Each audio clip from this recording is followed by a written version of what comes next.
नाजरीन, मिली डाइजेस्ट में आपका इस्तकबाल है। मैं मुबारक उमरी। बिहार हुकूमत की जानिब से 2024 में छुट्टियों का कैलेंडर जारी कर दिया गया है।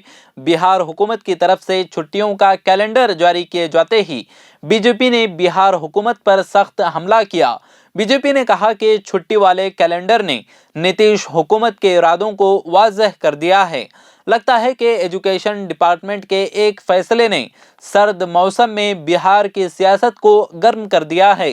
फैसले को लेकर हुकूमत की नीयतों पर बड़े सवाल उठाए जा रहे हैं और पूछा जा रहा है कि इस फैसले का क्या मतलब है, जबकि मुल्क में ऐसा फैसला कहीं नहीं हुआ। बीजेपी इस फैसले से इतनी नाराज है कि नीतीश कुमार से मुतालबा कर रही है कि अब नीतीश कुमार भी बिहार को इस्लामिक स्टेट बनाने का ऐलान भी लगे हाथों कर दें। दरअसल ये सारा मामला बिहार हुकूमत की छुट्टी से जुड़ा हुआ है। बिहार हुकूमत ने अब उर्दू स्कूलों में जुमा के दिन वीकेंड छुट्टी का ऐलान किया है। यानी बिहार के जिन इलाकों में मुसलमानों की आबादी ज्यादा है, वहां अब जुमा के दिन हफ्तावार छुट्टी होगी। बिहार शायद मुल्क की पहली रियासत होगी जहां जुमा को मुसलमानों के लिए सरकारी हफ्तावार छुट्टी का ऐलान किया गया है।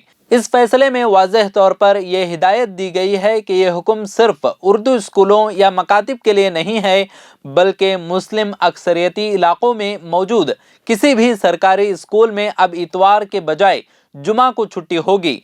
इस हवाले से महकमे तालीम की जानिब से नोटिफिकेशन भी जारी किया गया है, लेकिन ये भी वाज़ेह किया गया है कि इसके लिए इस जिला के डीएम की इजाज़त लेनी होगी। इसका मतलब है कि अगर डीएम रजामंदी देता है तो किसी भी स्कूल में इतवार के बजाय जुमा को छुट्टी का ऐलान किया जा सकता है। यही नहीं, महकमे तालीम ने 2024 के लिए सरकारी स्कूलों की छुट्टी की फहरिस्त भी जारी कर दी है, जिसमें महकमे तालीम ने 2024 में ईद और बकरीद की छुट्टियों में इजाफा कर दिया है। पहले ईद और बकरीद पर 2 दिन छुट्टी होती थी। 2024 में दोनों ईदों पर स्कूल 3 दिन के लिए बंद रहेंगे। इसके अलावा मुहर्रम को 2 दिन, शब बारात, चहलम और मिलाद पर 1 दिन की छुट्टी होगी। जबकि हुकूमत ने जन्माष्टमी, रामनवमी, महाशिवरात्रि, राखी, तेज, जेतिया जैसे कई त्योहारों पर छुट्टियां खत्म कर दी हैं।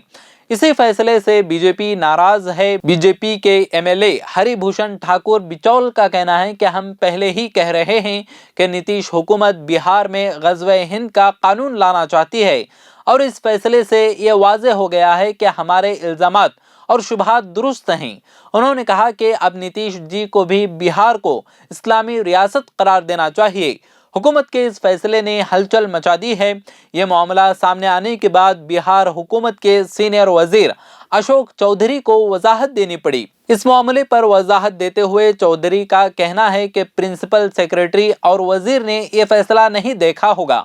यह अवामी जज्बात से जुड़ा मामला है। तवील अरसे से छुट्टियां दी जा रही हैं। छुट्टियां मनसूख करने से अवामी जज्बात को ठेस पहुंचती है। छुट्टियां कैंसिल करने का कोई जवाज नहीं, किसी के जज्बात को ठेस नहीं पहुंचाई जा सकती।